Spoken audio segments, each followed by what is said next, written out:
नमस्कार दोस्तों, मैं Afroz Alam Bharat care speeches YouTube channel के माध्यम से आपके सामने आज फिर देश और देशवासियों के हितों की बात रखने के लिए हाजिर हुआ। यकीन जानिए दोस्तों, इस यूट्यूब चैनल का केवल एक ही मकसद है, अपनी बात पूरी मजबूती और पूरी क्षमता के साथ सत्ता में बैठे हुए नुमाइंदों तक पहुंचाना, एक सकारात्मक चर्चा करते हुए। दोस्तों, मेरे वीडियोस को आप अधिक से अधिक शेयर किया करें अगर आप चाहते हैं कि सत्ता तक हमारी आवाज़ पहुंच जाए, और हो सके तो इस चैनल को ज़रूर सब्सक्राइब कर लें ताकि मेरे वीडियोस आपको हमेशा देखने के लिए मिलते रहें। चैनल पर केवल देश और देश के हित की बात होती है, इसके अलावा कोई भी बात नहीं होती है दोस्तों। तो चलिए शुरू करते हैं आज अपने मिशन को।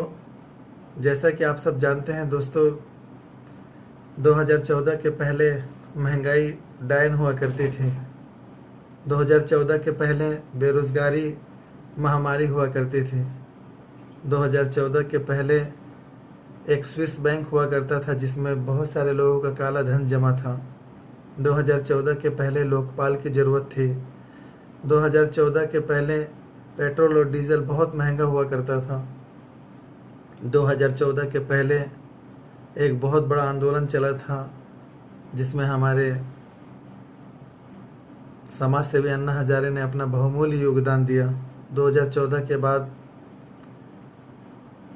किसी भी प्रकार से उनके दर्शन होना बहुत ही दुर्लभ हो चुका है,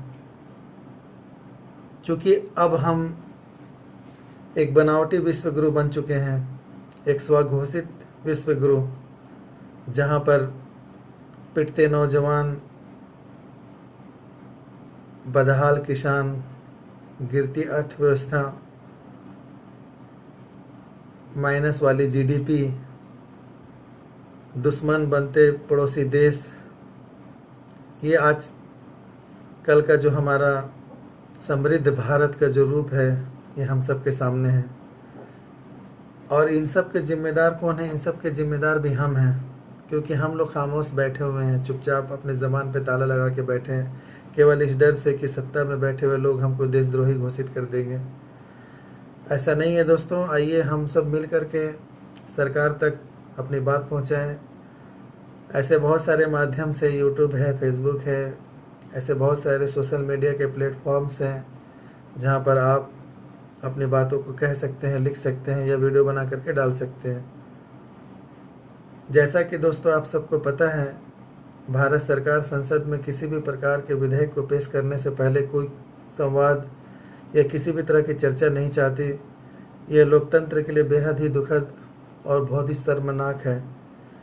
ध्वनि मत से बिल को पास करवाना, आज उसी वजह से हजारों और लाखों किसान सड़क पर उतरे हुए हैं। आपको शायद पता ना हो, श्रम कानूनों में भी बदलाव किया गया है भारत सरकार के द्वारा, मौजूदा मोदी सरकार के द्वारा, जिसमें यह तय किया गया है कि 300 कर्मचारियों वाली जो भी संस्था है, जो भी उद्योग है, वो बिना किसी पूर्व सूचना के अपने कर्मचारियों को बाहर निकाल सकती हैं। और इन सभी विधेयकों और बिल के विरोध में भारतीय मजदूर संघ, यानी कि जो भाजपा का अंग है, मजदूरों के हितों की जो रक्षा करती है, वो भी इसके विरोध में है। देश में किसी भी तरह का विपक्ष और विपक्ष की आवाज़ को सुनने वाला अभी कोई नहीं है। सारे लोग एक नकली राष्ट्रवाद के नशे में चूर होकर देश की बिगड़ती हालत के लिए जिम्मेदार हैं। दोस्तों, हम सबको मिल कर के माँ भारती की हिफाजत करनी है और देश के कमाए हुए 70 साल के पुरुषार्थ को बचा कर रखना है। जिस प्रकार से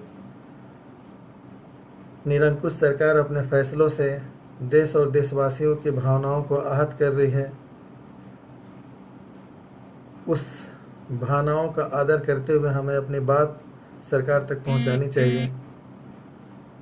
आज हजारों की संख्या में सड़क पर किसान उतरे हुए हैं, पैदल चलते मजदूर किसी से छुपे हुए नहीं हैं।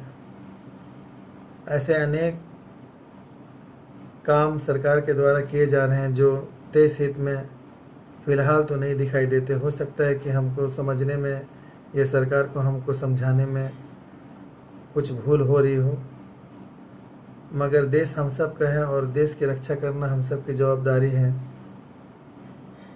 संस्थागत और नीतिगत मूल स्वरूप और उसके ढांचे को बनाए रखना सरकार की जवाबदारी है, और विपक्ष का काम है लोकतंत्र की रक्षा करते हुए सरकार से जनता के हितों की रक्षा करवाना।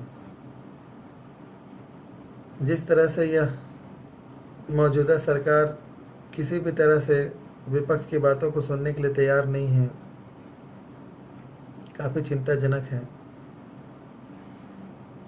आइए अपनी आवाज़ को सरकार के कानों तक पहुंचाएं और सरकार को बताएं कि हाँ, देश का जो युवा है, देश का जो परेशान नागरिक है, वो आपसे बिल्कुल घबराता या डरता नहीं है। इन्हीं सब बातों के साथ आज अपनी वाणी को विराम देता हूँ। जय हिंद। सारे जहाँ से अच्छा हिंदुस्तान हमारा, हम बुलबुलें हैं इसकी, ये गुलसिता हमारा। अपना बहुत ख्याल रखिए। I love you all. Stay safe, stay at home, stay healthy. जय हिंद।